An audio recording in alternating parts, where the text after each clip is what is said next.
The ranks of forgotten Republicans are growing. Some were forced out, such as Tim Pawlenty, a former two-term Minnesota governor who lost this week's bid for a political comeback. Some, such as the retiring Republican Senator Bob Corker, chose to leave on their own. Others still serve, but with a muted voice. Whether members of Congress, governors, or state party leaders, they are struggling to fit into President Donald Trump's Republican Party. The expanding list of marginalized GOP leaders underscores how thoroughly Trump has dominated and changed the Republican Party in the nearly 2 years since he seized the presidency. The overwhelming majority of elected officials, candidates, and rank-and-file voters now follow the president with extraordinary loyalty, even if he strays far from the values and traditions many know and love. The Republicans left behind are warning their party with increasing urgency, though it's unclear whether anyone's listening. "I hope this is a very temporary place for the Republican Party," said Corker. "I hope that very soon we will return to our roots as a party that's very different, especially in tone, from what we've seen coming out of the White House."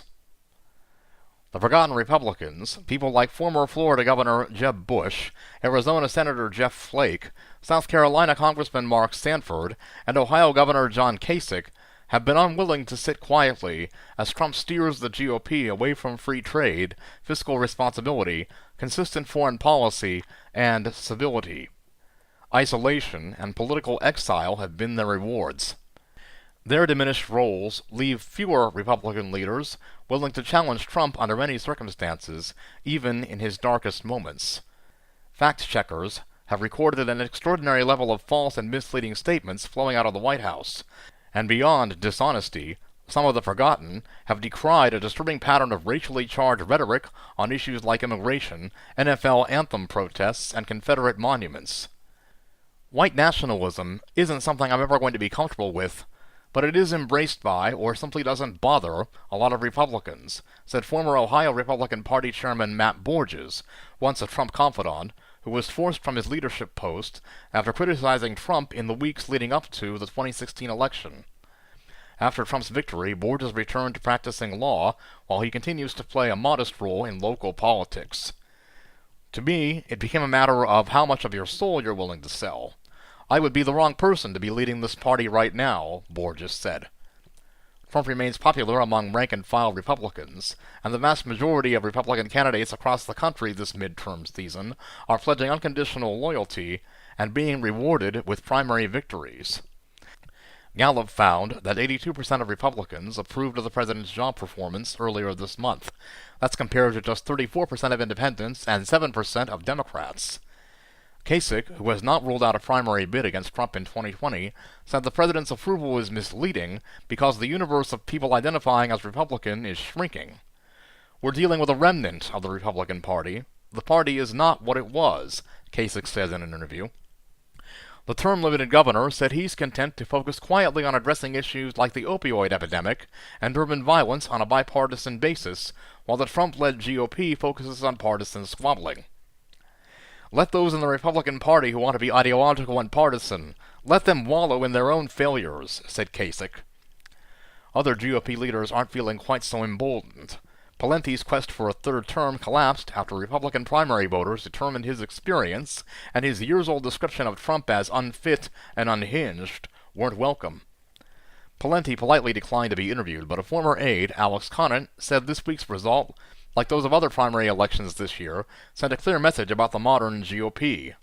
"There's not a lot of room for dissent in the Republican Party right now," Conant said. "Moderates don't feel welcome, and if you're not loyal to Trump, there's not necessarily room for you."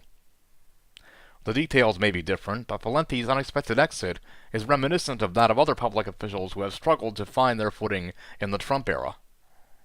Bush, another Trump critic, declined to comment for this story. He has been forced into silence, at least in part, for fear of hurting his son's political career.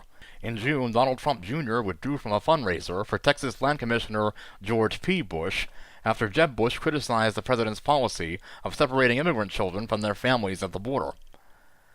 Another periodic Trump critic, former House Speaker John Boehner, is in the midst of a 20-stop bus tour to help raise money for vulnerable House Republicans. Just don't ask him whom he's raising money for. Spokesman David Schnitker said it was up to each of the campaigns involved to disclose Boehner's help. "I'm not sure anyone has exercised that option to date," he said. Boehner's successor, Paul Ryan, has seen his once sky-high career prospects flounder in the Trump era. The 2012 GOP vice presidential nominee has occasionally criticized Trump, but he is retiring at the end of the year. In South Carolina, Republican Congressman Mark Sanford narrowly lost his June primary hours after Trump tweeted he had been very unhelpful and highlighted the congressman's extramarital affair. Days later, Sanford described Trumpism as a cancerous growth. As he prepares to leave Congress, he's warning the GOP the cancer is spreading. "We have a president that will tell numerous distruths in the course of a day, yet that's not challenged," Sanford said in an interview. "What's cancerous here is, in an open political system, there has to be some measure of objective truth. I'm baffled by the way so many people have looked the other way," he said. Asked whether he feels like he fits in today's GOP, Sanford said simply, "No." Back in Ohio, Borges vowed that his departure from politics was only temporary. "The Trump phenomenon is going to end at some point in time. That might be 6 years, that might be 2 years, that might be sooner. No one knows," the former Ohio GOP chairman said. "When it does end, it's the job of a lot of us to make sure that the party is still populated by good, honest, decent candidates and office holders who we can continue to be proud of."